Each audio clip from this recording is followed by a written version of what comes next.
Dear colleagues, first of all, we've been directed by President Zelensky to come for the negotiations. Our first priority was people, and that's why we negotiated to free 1,000 people, and we reached to a conclusion, reach to an agreement to exchange 1,000 people. It is an important achievement, and that once again shows that we are focused to finalize this war. The second objective was to discuss ceasefire. We exchanged on modalities, and our teams will be working on exchanging the details. The third objective was our president was expecting the high-level discussions in here, and I think the next step would be that the leaders level meeting should be organized, and that would be our next step. So at this stage, we once again would like to reiterate Ukraine wants peace. Ukraine is focused to people, and we're able and capable to continue fight, but at the end of the day, we need to finalize this war. So, thank you. Thank you, Rustam. First Deputy Foreign Minister. Right, good afternoon, everyone. It is potentially a very good end to a very difficult day that is a result of many weeks of work of our leaders, of the President of Ukraine, of the United States, of President of Turkey, and our European partners, Prime Ministers and Presidents. The tentative success of today's negotiations is still to be consolidated. That means that the pressure on the Russian Federation must continue. We should not really relax at this point. And there are many issues that can be resolved if only the leaders can meet, because given the complexity of the issues and given the nature of the Russian Federation, where practically every single issue that is at stake can only be resolved by President Putin, we are looking forward for having the summit sooner than later. The fact that one of the results of today's discussion is a possible exchange of 1,000 against 1,000 persons is an excellent news, potentially excellent news for 1,000 probably families in Ukraine. And if only for that result, we had to go here guided by our leaders. Thank you. Thank you, Vadim. Всім доброго дня. Сьогодні, мабуть, один із таких важливих елементів наших переговорів – це досягнення згоди російської сторони на повернення наших громадян, наших українців додому. Російська сторона погодилася здійснити обмін 1,000 осіб. Найближчим часом, а вже починаючи з сьогоднішнього дня, ми опрацьовуємо списки тих осіб, які будуть повернені на батьківщину. Ми маємо нормальний досвід роботи з російською стороною. Ви знаєте, що нам повернули тіла наших загиблих героїв. Через те ми будемо робити все для того, щоб кожен громадянин України повернувся додому. Ми їх чекаємо, ми будемо їх вітати і, відповідно, продовжимо нашу роботу з російською стороною. Дякую. Thank you, friends. Thank you, Minister. I will now stay. We thank our briefers. I will stay to answer some of your questions. Not much time, but let's try. Let's start. Yes.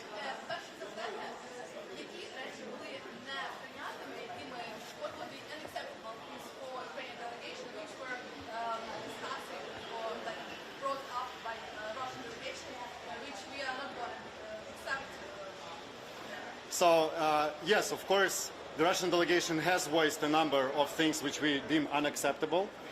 We have a long experience of all kinds of talks with the Russians, believe me. Since 2014, there were many rounds. So I would say that the Ukrainian delegation knows well how to handle all of the things that might be voiced from that side. And the Ukrainian delegation handled it in a calm manner, basically outlining our principled position and still staying with our line. So yes, yes. Yeah.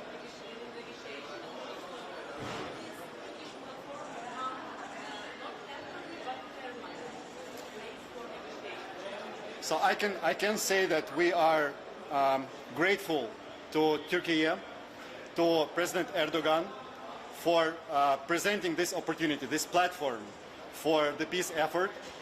We value Turkish engagement and role as a facilitator, as a very serious force in this world that can really help bring an end to the war. So we are most grateful.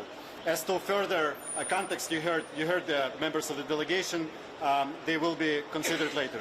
I will also emphasize that Minister of Foreign Affairs Andriy Sybiga, together with the head of the Presidential Office Andriy Yermak, and with Rustem Umerov, they met with their Turkish counterparts today, including Foreign Minister Hakan Fidan and the head of the intelligence organization Ibrahim Kalin, and they had a very substantive conversation, both about the Ukrainian-Turkish relations, but also about the peace efforts that we're trying to advance.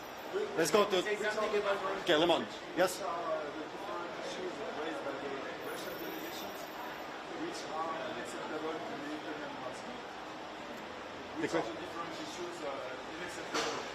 Yeah, again, I can reiterate. There were a number of issues. Look, I will leave it to history because still, these are negotiations. It's not for me here to officially talk about the content to this extent that you want. I can again reiterate the general mood and the outcome and the outline of this conversation. That yes, there were a number of things that, of course, were unacceptable, but again, the Ukrainian delegation took it with a very calm posture, understanding that this is something that Russians usually voice, and we were keeping to our line. This is very important. Can you say something about negotiations of Americans and Ukrainians here? Negotiations of Americans and Ukrainians. Yeah. So the day before, actually, I think it was yesterday. Yes. Sorry, I mixed the Wait, I'm answering the previous question. Look, I understand your impatience, but people, just didn't. So, there were Ukrainian-American contacts here, at least 3 of them. Meeting between Minister Sybiga, Secretary Rubio, and Special Representative Kellogg in Antalya. Then the meeting of advisors in the morning today, where there was Andriy Yermak, Sybiga, Umerov, and also Kellogg, General Kellogg, but also the trilateral with the Turkish side. So, I mean that all of this is well coordinated with the American side. We are in a good contact with them. We exchange views, we exchange positions, and we coordinate with the American side. And as far as I understand, the American side was already briefed by the Ukrainian side on the outcomes of the talks. Let's go briefly here. Я вже відповідав тільки що, я не можу розкривати зміст переговорів, це просто некоректно. Я ще раз можу повторити українською мовою тепер, що дійсно лунали низки вимог, які ми вважаємо неприйнятними. Ми до цього готувалися, українська делегація знала, що так буде, тому тримала дуже спокійний тон і спокійно захищала свою лінію, пояснювала, висловлювала свою позицію. І ми вважаємо, що українська делегація зробила це достатньо ефективно і результативно.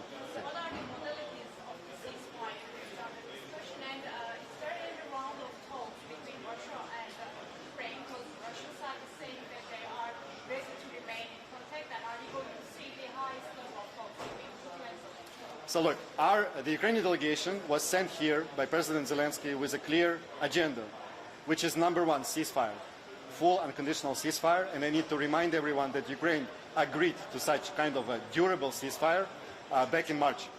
We haven't received Russian yes on this basic point, so this was the priority issue for the Ukrainian delegation. This is logical because if you want to have serious negotiations, you need to have guns silent. This is logical, and all the peace, you are covering all the conflicts in the world, you all know that this is how it works. You first make guns silent and then you talk. So this was the point number 1. The Russian delegation probably has limited mandate because our delegation was ready to have a ceasefire agreed today. The Russian delegation was probably not in such a detail on the ceasefire, but I think this discussion about the ceasefire will continue, and we will continue to press for the ceasefire. As Foreign Deputy Minister Sergei Kislitsa said, there needs to be more pressure. We believe that as this process evolves, we need to see more pressure on Moscow to make them more willing to actually make some steps for to advance serious peace process. And the second item of the agenda is, of course, the leaders' meeting, because even the ceasefire, even things like this, in Russia, only one person takes decisions. We all understand this. This is Putin. And of course, you need him to decide on the ceasefire and other big issues. That's why President Zelensky said openly that he is ready for a direct negotiation with Putin. Putin did not show up here, but this issue was still discussed, because we understand that if we want to make progress, we need to have this meeting of leaders, including on the ceasefire. I'm answering the last one and I will go. There. Yes. I just answered this. We are working. We're pressing for this, but we will see. It depends on the Russians. You need to ask the Russians about it. China. What's your expectation on China's efforts for the ceasefire and peace talk?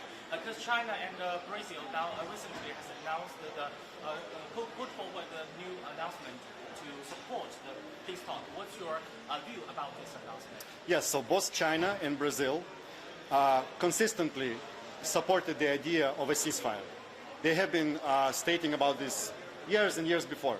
And we would like to see their support now and their voice in their dialogue with Russia, because they have influence on Russia, to persuade them that the ceasefire, a full and durable ceasefire, not just a parade ceasefire or Easter ceasefire, a full, durable, 30 days, 60 days, 90 days, we are ready for all of that. So we would like them to use their authoritative voice in their dialogue with Russia and persuade Russia. This is something that you need to start with, the peace process. Yeah?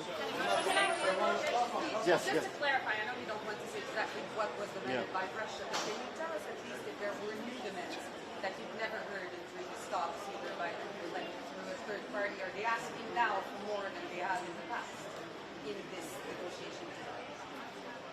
It's hard to tell, actually. I guess yes, but you would need to look at the exact. You need to compare. You need to put it together into lists, and then you will be able to compare. Because my feeling is that yes, it went even beyond what was previously voiced. Did Russia say we're prepared to fight for a long time? Турецька сторона була присутня під час переговорів.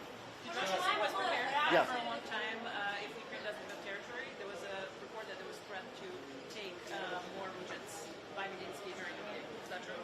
Look, I already answered this question. I know this is something of interest for many reporters here, but I cannot really go into the substance of the negotiations. This is incorrect from the diplomatic point of view. I can say that yes, there were a number of demands on the Russian side which were, in our view, unacceptable. The Ukrainian delegation handled it calmly, basically stating our line and our principled positions, and then bringing the discussion back to the points that are achievable, doable, and again, if we manage to agree on 1,000 for 1,000 exchange, we think this was already worth it, because we will make 1,000 Ukrainian families, in our view, we will make them happy. And this was already worth it, we think. This is a great achievement by the Ukrainian delegation. We need to give credit to the people whom you just listened, because in these difficult circumstances, they managed to reach this result. And this is a great result for Ukraine and everyone else. Thank you, media. I cannot stay longer, but I will stay in contact with you. Thank you.